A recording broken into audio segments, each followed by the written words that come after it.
Welcome back. The race to build the future of aviation is on, and Vermont-based Beta Technologies is looking to scale American aerospace production.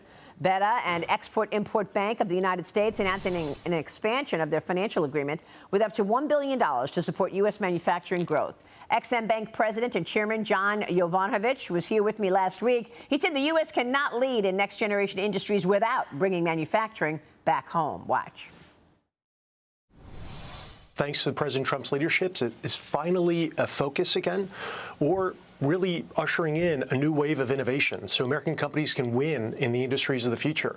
What it really comes down to, Maria, and why this matters to everyday Americans, is that all it means is we translate it to well-paying jobs across the country, more money in people's pocket. That's what the president promised. That's what we're delivering. If every time we tweak one of our prototypes, we got to send it halfway around the world, we're never going to be able to compete. We're never going to win. That's what the president understands, and that's why we're so focused on bringing advanced manufacturing back to America. Joining me now is Beta Technologies founder and CEO Kyle Clark. Kyle, welcome. Congratulations to you. Thank you. It's great to be here. Yeah, that is important capital from the XM Bank. Tell us how you're going to use that money. Yeah, we matched the equity capital we have for research, development, and growth with this capital for CapEx projects like facilities, tooling, and equipment to build more aircraft.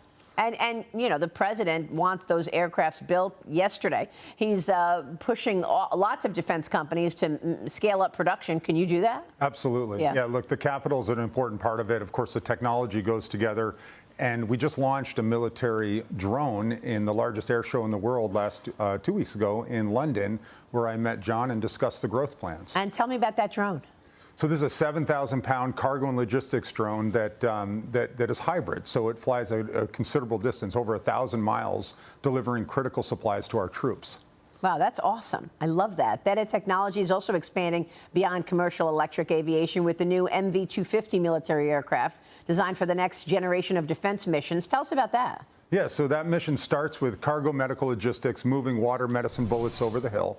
But it also does launched effects, where this aircraft will go up for about 13 hours and be able to deploy smaller drones. This is a big aircraft. It's about twice the size of this room, 50-foot wingspan. Twice the size of this studio? Yes. Okay. And so it's got a 50-foot wingspan, and it flies for about 13 hours. So it can be launched from a ship or an island and then put up overhead to protect our troops. That is awesome. The company also partnering with Sikorsky, a Lockheed Martin subsidiary, to integrate the Matrix autonomy technology into the MV-250. Tell me about autonomous capabilities for future military operations. Yeah, look, autonomy lowers the cost, it increases the performance, and it keeps our troops out of the most dangerous missions. So now a commander can send this aircraft in with the right supplies for our troops without hesitation, because the cost is lower and we don't have to put a pilot on board. So are you positioning yourselves as an electric aerospace company only?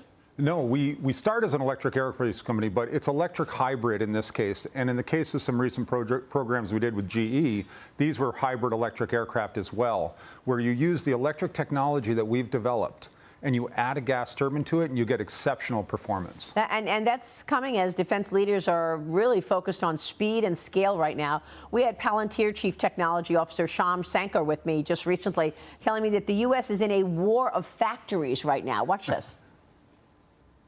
Ukraine, first and foremost. How is a much smaller country really holding back the axis of authoritarianism? Not only Russia, but Russia that's resupplied by China and North Korea, Russia that's helping out Iran.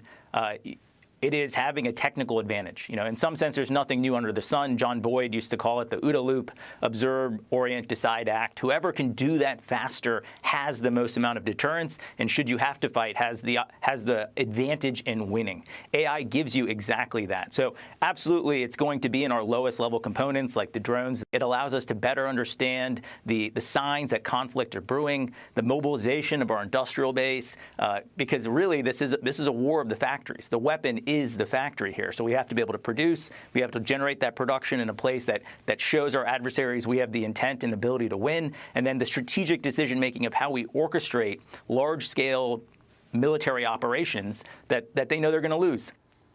But then on top of that, Kyle, you need safety validation, software validation, conforming aircraft. Talk to us about what's required here to actually scale the way you're hoping. Absolutely. I mean, the capital from the XM Bank gives us the foundation, literally and figuratively, figuratively, to scale. And I love the reference to John Boyd, Captain Boyd, the inventor of the F-16, who said the factory is the process is the product in this case. The process is contained within the factory, and that allows us to scale the manufacturing to deliver to the military and, of course, to the civil applications. Now, at the end of the quarter, the first quarter, you had backlog approaching what? I mean, I know that you've got targets for your 2026 backlog, but what can you tell us about backlog right now? Yeah, for sure. So our backlog, there's no lack of appetite for a lower cost, higher speed, higher performance aircraft for our military and for civil applications. Absolutely. So we just crossed $4 billion of backlog for our airplanes. And that doesn't even include,